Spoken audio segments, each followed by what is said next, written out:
Hey there, I'm Dan Chambers, and this is 10 Minute Bible Bites, the vidcast that unpacks God's Word 10 minutes at a time. Thanks for joining me for Bible study as we continue to unpack Matthew chapter 24, one of the most misunderstood chapters in all the New Testament. And we are at verse 29. We are going to start looking at verse 29 through 31. We have already pointed out, I've already pointed out to you, and I'll say it again, that verse 29 and 31 sounds to modern ears like a description of the second coming of Christ and the end of the age. But the events here in verses 29 through 31 are dated within that generation. Remember the time text. This generation will not pass away till all these things take place in verse 34. And also the first part of verse 29, we noticed this in our last episode together, but it starts, but immediately after the tribulation of those days. That explicitly ties this section, verses 29 through 31. It ties it together. It connects it with the verses that speak about those days and tribulation in verses 15 through 28. And so clearly, contextually, 29 through 30 is a reference to the destruction of the temple. So let's take a look at it. And let's try to understand this language. Let's start verse 29. But immediately after the tribulation of those days, the sun will be darkened, the moon will not give its light, the stars will fall from heaven, will fall from the sky, and the powers of the heaven will be shaken. Okay, so this is tied together with this great tribulation that takes place in Jerusalem. Well, now in verses 15 through 28, Jesus has spoken of the crisis that's going to be in Judea, but he hasn't yet spoken about the climax of that crisis.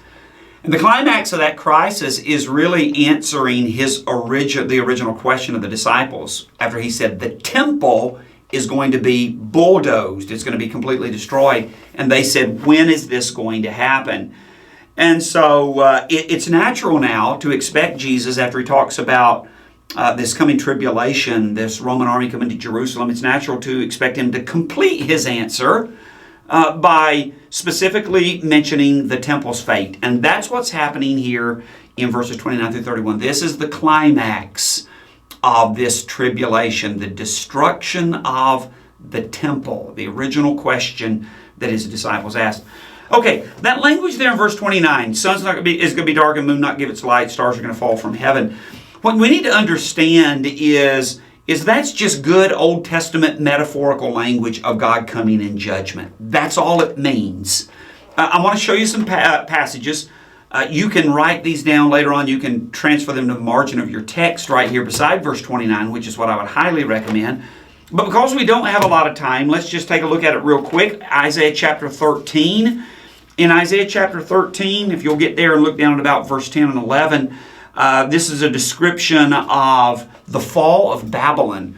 God's going to come in judgment on Babylon. So it's not a universal judgment. It's what you would call a local judgment on one nation. And notice the language that he uses here in verse 10 and 11. For the stars of heaven and their constellation. I'll tell you what. Let's go back to verse 1. Wail, for the day of the Lord is near. Verse 9. The day of the Lord is coming. What's that talking about? Again, that's not talking about the end of time. It's talking about the Lord coming in judgment on Babylon. And again, look at the language, verse 10. For the stars of heaven and their constellations will not flash forth their light. The sun will be dark when it rises, and the moon will not shed its light. It's that same kind of astronomical, cosmic upheaval language. That's the language, the metaphorical language of judgment. Turn over to chapter 34 in Isaiah. Chapter 34 and look at verse 4 and 5. Isaiah 34, 4 and 5, you're going to see the same thing. Where God here is talking about his wrath that he's going to unleash on the nations. And he says in verse 4, when he does this, now listen to this language, see if it sounds familiar. And all the hosts of heaven will wear away. The sky will be rolled up like a scroll. Their hosts will also wither away as the leaf withers on a vine, or as one withers from the fig tree. For my sword is satiated in heaven. Behold, it shall descend for judgment upon Edom. See, again, God is talking about bringing judgment on a particular nation. And look at the language that he uses. Sky is going to be rolled up. The hosts of heaven are going to wear away. that same kind of metaphorical, astronomical language there. Okay, turn over to the book of Ezekiel. Let's look at a couple more real quick. We got a few more minutes. Ezekiel chapter 32. When you get there, verse 7 and 8 is where you want to be. Ezekiel chapter 32. Verse 7 and 8. By the way, look at verse 2 of chapter 32. Son of man, take up a lamentation over Pharaoh, king of Egypt, and say to him. So now this is about God's judgment on Egypt. We've already seen God's judgment on Babylon, God's judgment on Edom, and it uses all this astronomical language. Now Egypt, and look at verse 7 and 8. And when I extinguish you, I will cover the heavens and darken their skies, will cover the sun with a cloud, the moon will not give its light, all the shining lights in the heavens I will darken over you, and will set darkness on your land. See, there it is again. This is the language of judgment, the language of the demise of Egypt. Hey, let's look at a couple of more in the minor prophets. Turn over to the book of Joel. Hosea, Joel, Amos. That's where you want to be.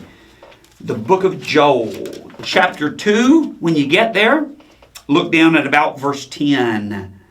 Talking about the terrible visitation of God, that is God coming in judgment. Look what verse 10 says about that. Before them the earth quakes and the heavens tremble, the sun and moon grow dark, and the stars lose their brightness. Go down to verse 31. You're going to see the same thing. Verse 30 says, I'll display wonders in the sky and on the earth, blood, fire, and columns of smoke. The sun will be turned into darkness and the moon into blood before the great and awesome day that the Lord comes. Again, that astronomical language, that metaphorical language of God's judgment. Look at chapter 3 of Joel. Look at verse 15. The sun and moon grow dark, and the stars lose their brightness. The Lord roars from Zion and utters his voice from Jerusalem. That language is just all over the Old Testament. How about one more in the book of Amos? That's the next verse over. So just flip over a page or so. Look at Amos chapter 8. Amos chapter 8, when you get there, look down at about verse 9. Again, God coming in judgment, announcing his judgment, and using this kind of cosmic disturbance language. Verse 9, it will come about in that day, declares the Lord, that I will make the sun go down at noon and make the earth dark in broad daylight. I will turn your festivals in the morning, and then it just continues on. So let's go back to Matthew chapter 24. Do you see that language? The language that Jesus uses would have been very familiar to people who knew their Old Testament. It was just the consistent language of God's judgment among the Old Testament prophets. And so when we come here and we look at verse 29, immediately after the tribulation of those days, again, that ties us to the tribulation that he describes in verses 15 through 28, this is the climax of it.